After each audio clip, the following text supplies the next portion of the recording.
Hello po sa inyong lahat mga ka-crypto. Ako po si Pinoy Crypto Trader at sa video na ito ay atin pong pag-uusapan ang aking technical analysis dito po kay Shiba Inu ngayon pong May 2 taong 2024. At ang atin pong nakikita rito ay ang daily chart time frame ni Shiba Inu kung saan ay ang kanyang market price ay patuloy pa rin po na naglalaro dito sa loob ng isang pattern na tinatawag po nating bullish flag pattern.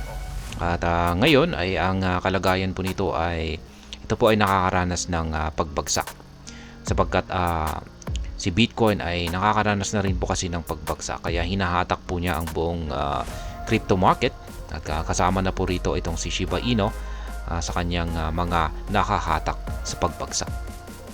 Kaya yan, bago po tayo magpatuloy ay nais ko lamang po munang bigyang linaw ang aking disclaimer kung saan ang nilalaman po ng video na ito ay hindi po ito isang financial advice. For education and information purposes lamang po ang layunin nito. Maliban po dito ay nais ko na rin pong magbigay babala na wala pong kahit anumang group chat ang Pinoy Crypto Trader. Check po muna natin ang kanyang performance dito kay CoinMarketCap. Ayan po siya. Red na rin po yung kanyang performance. Katulad din po ni Dogecoin. Pero mas matindi po talaga. Mas malala itong si Dogecoin. Yung kanyang 24 hours na performance ay bagsak siya ng 4.18%. 7 days performance ay 7.60%. Pero pagdating po rito kay Shiba Inu ay nabahagyang 0.18% lamang po yung kanyang ibinagsak nitong last 24 hours. 15% naman po nitong nakalipas na 7 days.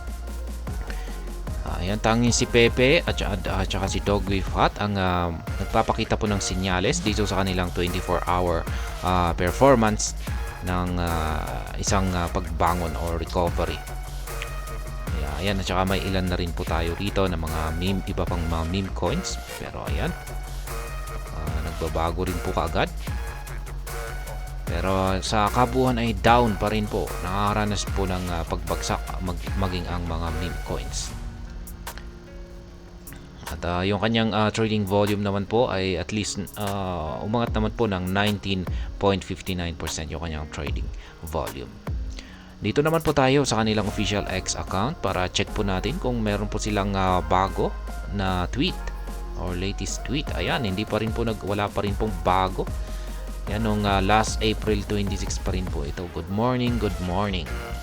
Ayan. Yan po yung kanilang latest na tweet dito.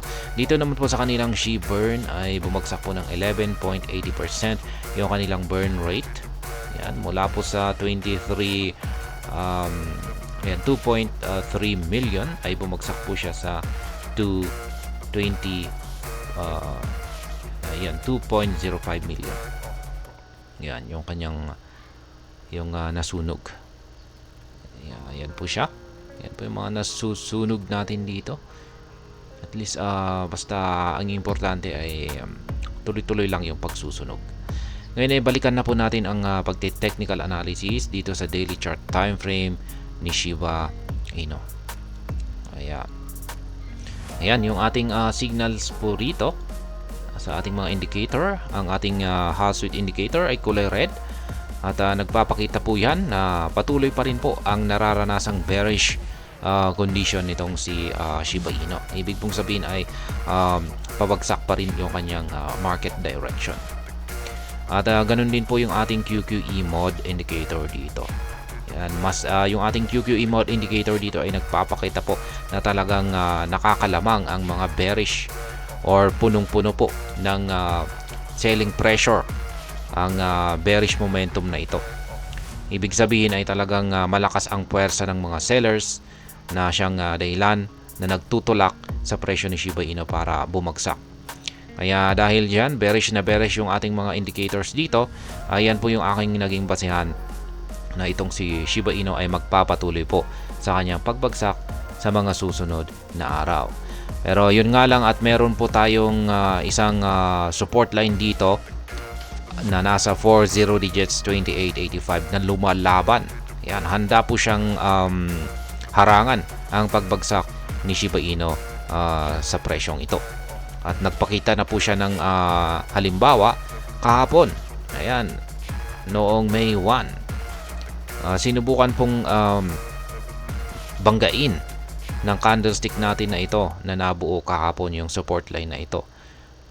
Ayan, ang 40 digits 20 up 5. Pero mukhang nagalit ang support line natin dito at pinabalik po niya or pinatalbog po niya yung bumangga na candlestick natin kahapon. Kaya nagpapakita po yan ng sinyalis na galit ang ating support line dito at ayaw po niyang mabasa. Kaya malamang ay magkakaroon sa mga susunod na araw ay babagsak pa rin itong si Shiba Inu.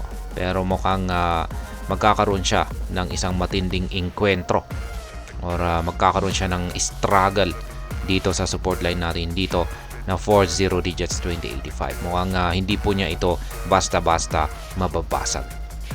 Yan. Pero sa tingin ko ay wala pa rin po magagawa ang support line natin na ito kung ang ating QQE mode indicator ay magpapatuloy na nagpapakita ng ganitong QQE bar formation, kung saan ay tuloy-tuloy po na lumalaki yung sukat nito. Ayan, mababasag at mababasag pa rin yan kahit gaano pa katibay ang support line na ito. At sa tingin ko ay kung nangyari yan ay babagsak po siya dito sa sunod na major support line natin dito sa ibaba. At yan po ang 40 digits 1771. Ngayon ay pagdating naman po sa ating pagti-trade, ayan, bilang spot trader po rito ay hindi na po ako naglagay ng aking buy pending dito, buy pending order. Kaya yan, hindi na po ako bumili rito kasi nakabili na po ako, marami na po akong nabili dito noon nung bumagsak po siya noong April 13 sa price level na ito. Ayan, binigyan po kasi tayo ng maraming pagkakataon para makabili rito, kaya nagdagdag po ako dyan, kaya marami akong nabili dyan. Pero yan, nag-take profit na rin po ako rito. Yan, nung umabot po siya rito, tumama po siya rito sa major resistance line natin dito sa 40 digits 2773. Kaya nakapag-take profit po ako dyan. At ngayon na bumagsak siya, ay syempre hindi na po ako ulit bumili kasi marami pa akong natira na SHIB tokens na nabili ko rito. Kaya ngayon ay yung aking buy pending order position ay nakaabang na lamang po dito. Ayan, sa sunod na major support line natin dito sa 40 digits 1771. Dito na po ako nakaabang ng aking buy pending order. Ayan. Sapagkat kitang-kita naman po natin dito na napakalakas ang ating bearish signal. Kaya mataas po talaga ang posibilidad na babagsak siya sa mga susunod na araw.